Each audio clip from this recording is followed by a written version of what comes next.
dan supaya sungguh-sungguh dalam hidup kami tahun baru ini kami mengawalinya dengan ibadah kepada Tuhan.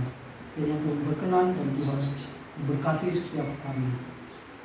Hamba-Mu yang sederhana bila Tuhan kiranya Kau sendiri akan menolong sehingga firman Tuhan pada saat ini memberkati kami semua dan mendorong kami, menasihati kami, menegur kami agar supaya di tahun baru 2022 ini kami tidak larut dengan kegagalan kami di tahun 2021, tapi kami didorong untuk kami bangkit dan memandang ke depan di tahun 2022 ini bersama dengan Tuhan kami bisa. Terima kasih Bapak, kami bersyukur untuk firman-Mu yang akan kami pelajari bersama-sama. Di dalam nama Tuhan Yesus kami berdoa. Amin.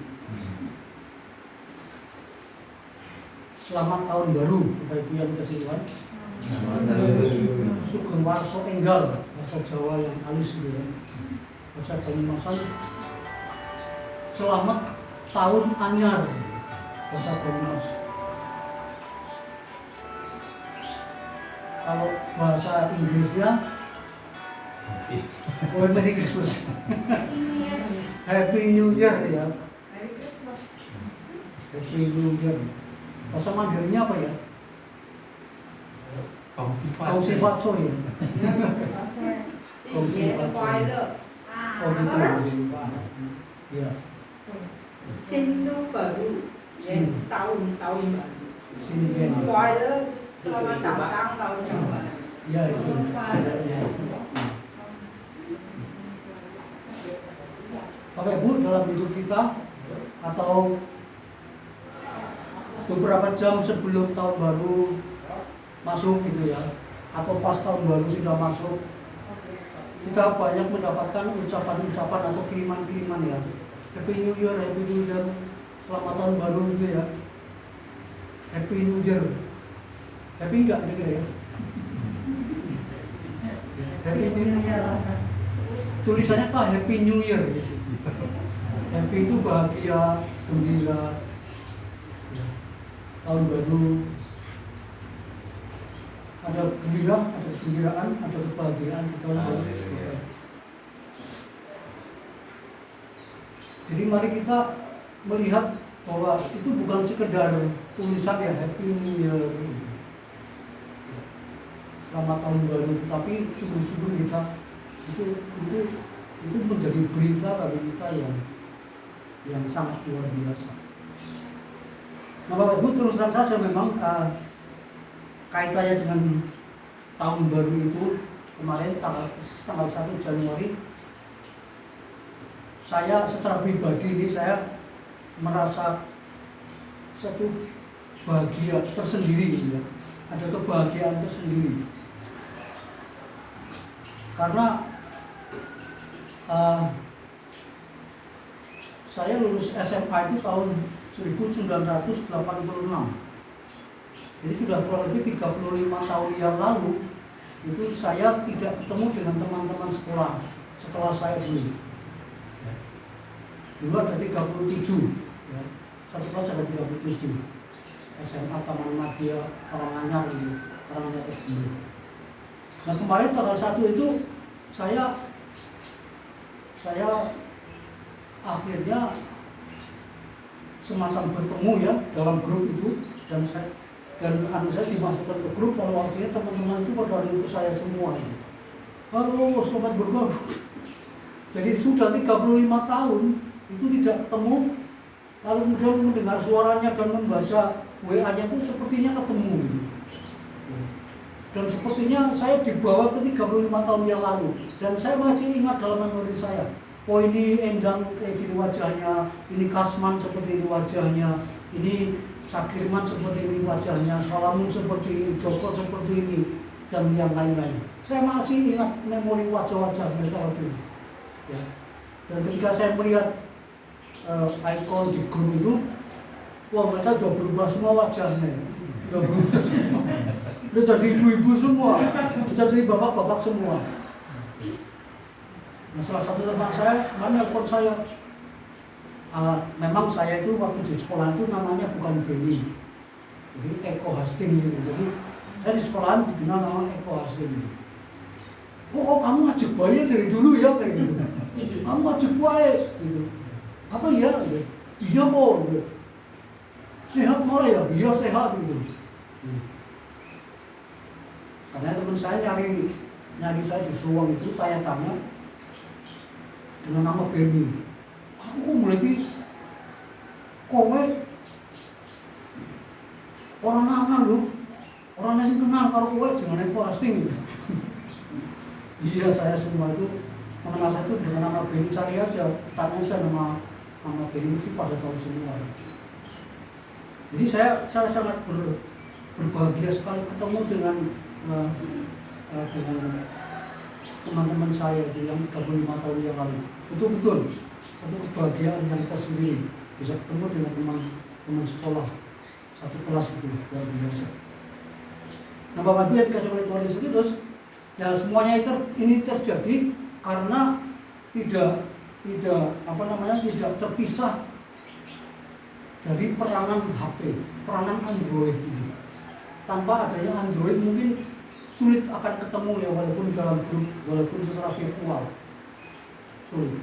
Peranan HP, peranan Android. Jadi yang jauh bisa jadi kayak dekat gitu ya, bukan yang dekat jadi jauh, itu yang buruk ya. Tapi yang positif, yang baik, yang jauh bisa jadi dekat, itu HP, itu Android, peranan HP. Bapak Ibu yang dikasih oleh Tuhan Yesus Kristus, pagi ini kita akan belajar. Tadi peranan HP,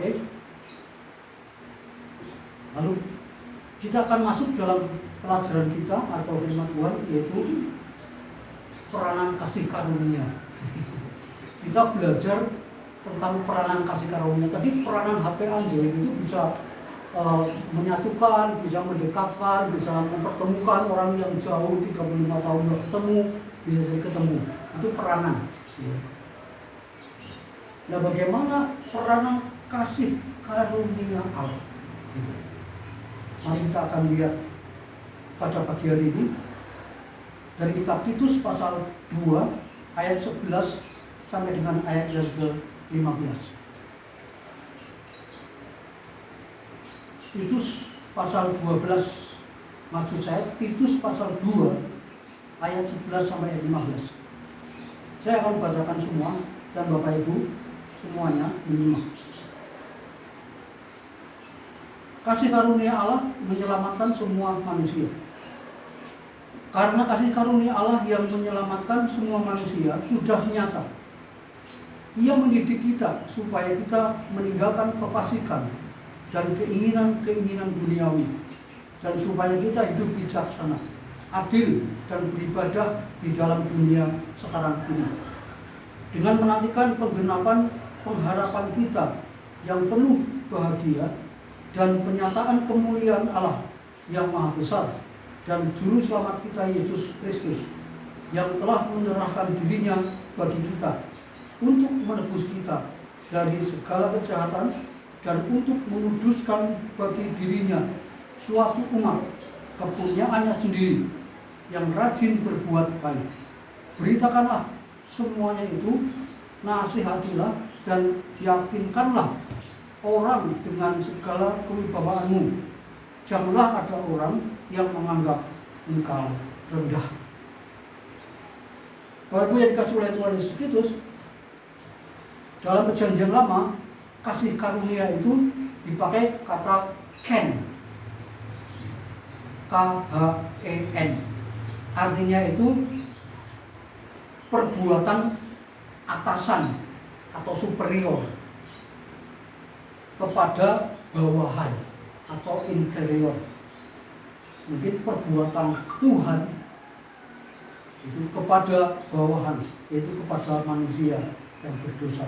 Nah, dalam perjanjian baru kata kasih karunia itu dipakai atau memakai istilah charis, K-H-A-R-I-S. Ini kata benda, jenis kata benda. Kata charis ini dalam bahasa Yunani. Kalau tadi ken itu dalam bahasa Ibrani. Nah, akan tetapi dalam kata kerjanya, kata charis itu berarti pengampunan dari manusia dan pengampunan dari Allah, atau pengampunan dari Allah dan juga pengampunan dari manusia. Sehingga bisa didefinisikan kasih karunia Allah itu adalah bentuk kasih Allah yang diberikan secara cuma-cuma kepada orang-orang yang tidak layak menerima. Itu kasih karunia. Bapak Ibu yang dikasihi oleh Tuhan Yesus Kristus, kita belajar peranan kasih karunia Allah di tengah-tengah jemaat, di masa anugerah, di masa gereja ini. Apa peranan kasih karunia Allah?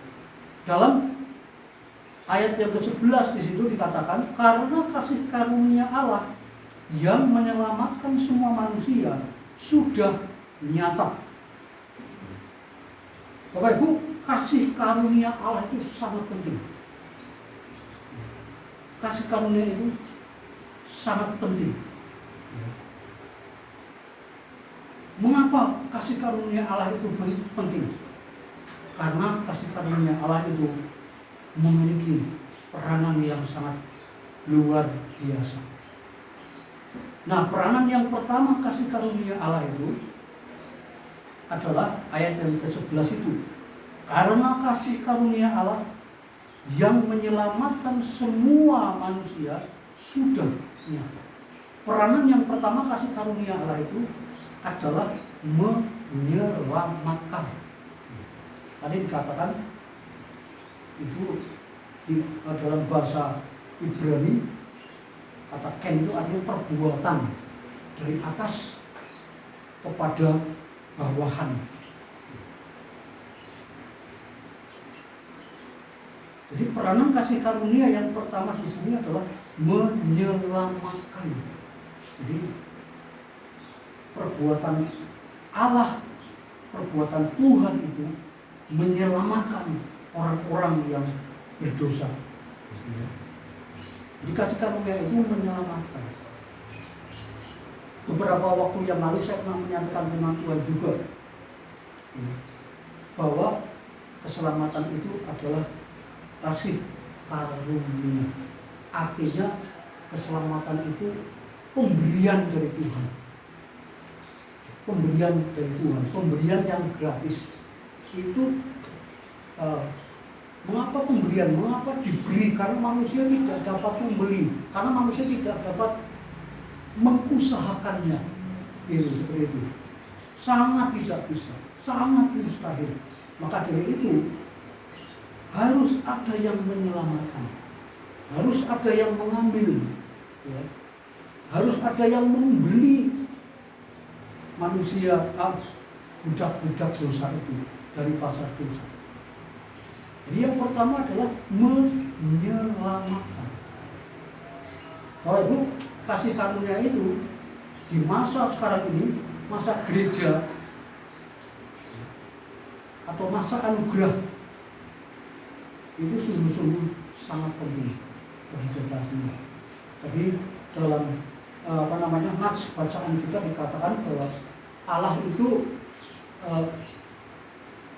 menghendaki kepada siapa orang yang akan mendapat sesuatu. Demikian juga Allah itu sungguh-sungguh menghendaki kepada setiap pribadi untuk diselamatkan. Terutama adalah orang yang percaya dan orang yang beriman. Kalau Ibu yang dikasihi oleh Tuhan Yesus Kristus, saya teringat dengan wanita Samaria. Wanita Samaria itu adalah wanita yang karakternya tidak baik. Tapi begitu ketemu dengan Tuhan Yesus Kristus, dia mendapat kasih karunia. Dia percaya kepada Yesus Kristus dan dia beroleh selamat, dan dia merasakan bagaimana peranan kasih karunia itu. Tapi dia juga tidak berhenti di situ. Dia mengalami perubahan, dia diperbaharui oleh Tuhan.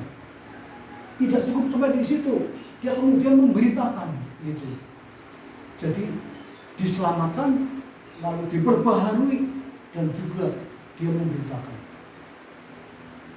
Bapak Ibu yang dikasih oleh Tuhan Yesus Kristus, jadi kasih karunia Allah itu sangat penting. Betapa pentingnya kasih karunia Allah itu. Sehingga mengutus anaknya yang tunggal, supaya setiap orang yang percaya kepadanya beroleh hidup yang kekal. Bapak Ibu, mari kita mengalami kasih karunia Allah. Mari kita hanya jangan mendengar. Setiap orang yang percaya kepada Tuhan itu selamat. Seperti kemarin berkali-kali disampaikan oleh Pak Nafi. Kita sungguh-sungguh percaya dan kita sungguh-sungguh merasakan dan mengalami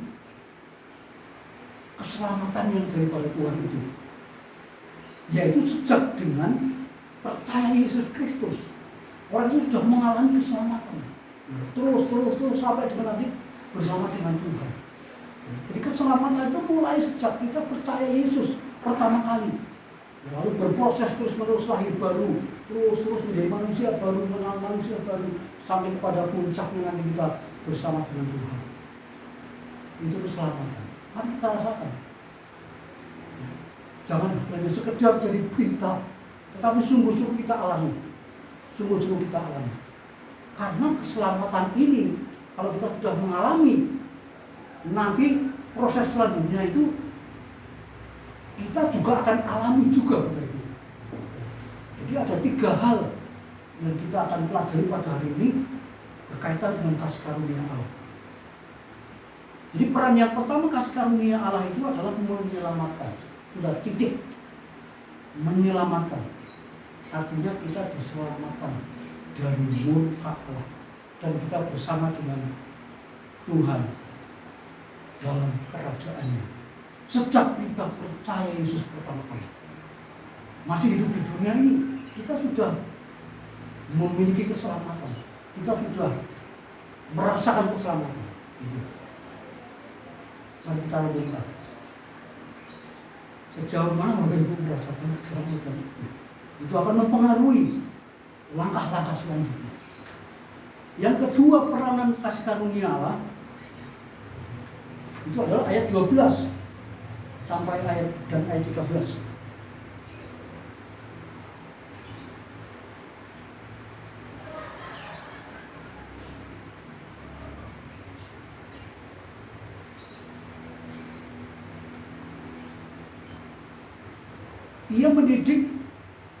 Ia mendidik kita supaya kita meninggalkan kefasikan dan keinginan-keinginan duniawi. Ia mendidik kita supaya kita meninggalkan kefasikan dan keinginan-keinginan duniawi. Bapak Ibu, peran kasih karunia yang terutama tadi adalah menyelamatkan, keselamatan. Yang kedua adalah memperbaharui. Ia mendidik kita. Jadi kasih karunia Allah itu mendidik kita supaya kita meninggalkan kefasikan dan keinginan-keinginan duniawi. Nah, tadi itu sudah saya sampaikan. Sejauh mana Bapak Ibu dan saya merasakan keselamatan yang daripada Allah itu. Nah, kalau kita masih belum memahami keselamatan yang sesungguhnya, belum merasakan keselamatan yang sesungguhnya, sulit kita akan masuk yang kedua, diperbaharui. Sulit.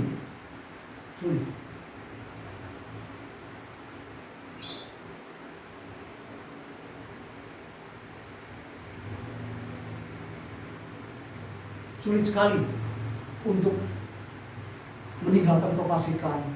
Bapak Ibu, kefasikan ini luas pengertiannya. Keinginan-keinginan dunia itu juga luas sekali. Kefasikan, keinginan-keinginan dunia ini yang menghalangi kita untuk diperbaharui, menghalangi kita, sangat menghalangi. Benteng yang kokoh, tembok yang sangat kokoh. Kefasikan. Pola pikir yang tidak benar, perasaan yang tidak benar, kehendak yang tidak benar. Ini bisa kita lihat ini. Pikiran kita masih fasik,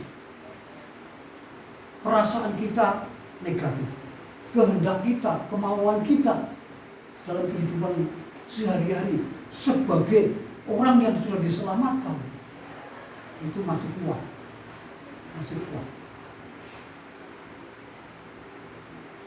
Padahal Tuhan mau memperbaharui kita. Jadi bukan hanya diselamatkan toh, tetapi Tuhan menghendaki supaya Bapak Ibu dan saya itu double porsi. Bukan hanya diselamatkan tapi diperbaharui. Dan 2 Korintus pasal 4 dikatakan diperbaharui dari hari ke sehari. Paulus berkata di sana, dalam penderitaan Paulus itu justru aku semakin diperbaharui dari hari ke sehari. Kadang-kadang kita menghindari penderitaan, tetapi justru di balik penderitaan itu Tuhan mau memperbaharui kita dari hari ke sehari.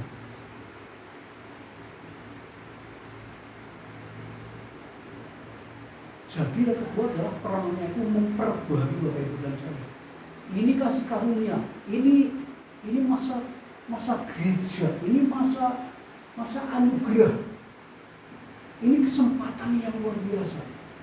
Bapak Ibu dan saya diizinkan oleh Tuhan untuk masuk ke tahun baru. Saya kira ada maksud Tuhan seperti ini. Bapak Ibu yang dikasih oleh Tuhan Yesus Kristus, saya mau sampaikan di sini bahwa yang pertama bahwa kasih karunia itu merontokkan benteng-benteng kefasikan, meruntuhkan kedagingan, meruntuhkan kesombongan, meruntuhkan kebohongan, dan menghancurkan ajaran sesat. Kalau itu hati-hati ya, di YouTube itu belum tentu ajaran itu benar ya. Karena kita tidak tahu siapa yang menulis itu dan latar belakangnya Kristennya gimana, gitu ya. Itu sangat umum sekali itu. Hati-hati pendapat orang, tulisan orang yang kita tidak tahu dia itu sekolah kita apa tidak, dia imannya bagaimana, kehidupannya bagaimana, kita nggak tahu. Hati-hati, pesan saya. Jangan-jangan kita sudah sesat. Satu sisi kita, aku diberkati, tetapi latar belakang dia itu kita nggak tahu. Itu harus didobrak. Maka dari itu saya tidak terlalu tertarik ya, dengan yang namanya pendapat orang, komentar. Siapa orang itu yang berkomentar? Kita harus tahu bahwa itu dari Tuhan atau bukan. Kadang-kadang kita hanya tertarik dengan wah indah sekali pendapatnya, komentarnya indah sekali. Itu Bapak Ibu kasih karunia, perlamanya seperti itu, meruntuhkan. Nah, kita mau gunakan apa enggak? Lalu yang kedua adalah membangun integritas kekristenan. Ini kesempatan. Bagaimana kekristenan itu, integritas kekristenan itu dibangun. Integritas itu seperti ini Bapak Ibu. Orang itu perbuatannya itu seperti perkataannya. Jadi orang itu ngomong seperti ini, perbuatannya juga sama seperti yang dikatakannya. Banyak orang ngomongnya begini, tapi perbuatannya beda, gitu. Jadi luar dalam sama, itu integritas. Jadi kelihatannya wani, kalau pikirannya, perbuatannya nggak cocok. Gitu. Nah itu tidak punya integritas. Nah kasih karunia ini membangun kita supaya memiliki integritas kekristenan. Dengan apa? Itu dengan ibadah. Ayat selanjutnya. supaya kita hidup bijaksana, supaya kita hidup adil, supaya kita hidup beribadah di dalam dunia sekarang ini. Yang pertama itu yang negatif, yang kedua tadi ini yang positif. Supaya kita beribadah. Bapak Ibu dan saya, ibadah itu belum tentu Bapak Ibu sudah meruntuhkan benteng, belum tentu. Tetapi orang yang sudah meruntuhkan benteng, sudah meruntuhkan kebajikan, ibadahnya semakin luar biasa. Di hadapan Tuhan itu Tuhan Maha tahu. Bagaimana hidupnya, apakah dia adil, apakah dia bijaksana, apakah memiliki kesabaran, apakah memiliki hikmat kebijaksanaan. Bapak Ibu, ibadah ini adalah bukan satu pertemuan yang bagaimana ibadah itu. Tapi ibadah itu adalah intinya ini seperti bimbingan. Kita semua beribadah, kita semua dibimbing oleh firman Tuhan. Kita dituntun oleh firman Tuhan. Apa firman Tuhan hari ini? Itu menuntun Bapak Ibu dan saya. Ya, itu ibadah.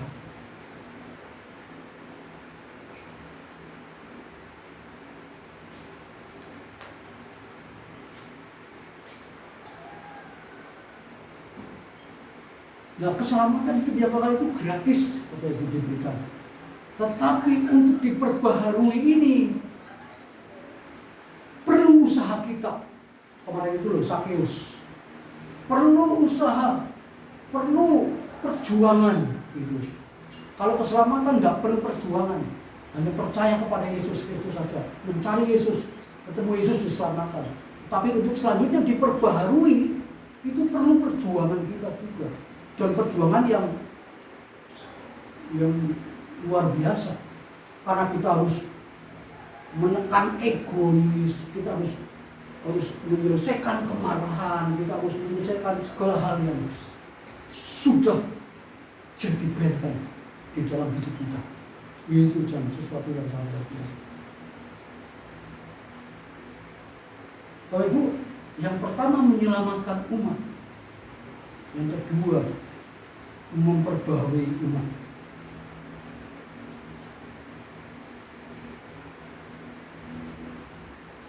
Lalu yang kedua, maksud saya yang kedua tadi adalah memperbaharui umat melalui atau dengan menentukan benteng-benteng dan memperbaharui atau membangun integritas kekristenan.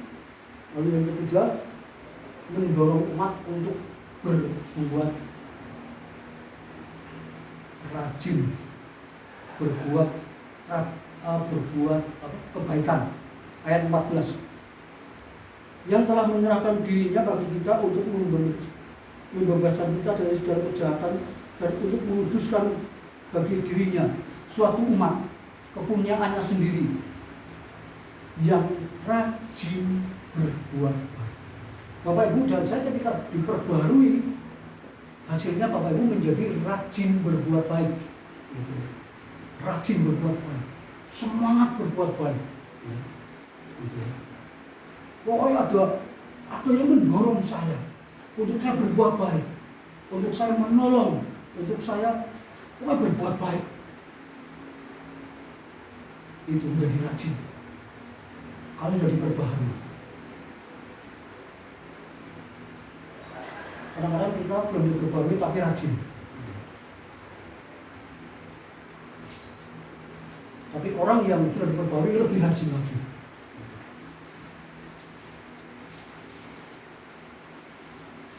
Bapak Ibu, kasih karunia Allah itu akan menginspirasi kita membangun pengabdian yang total kepada Kristus.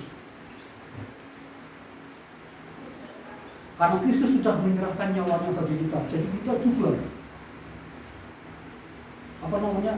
rindu mengabdi kepada Tuhan Yesus Kristus yang sudah mati di kayu salib, supaya kita semakin dipakai oleh Tuhan.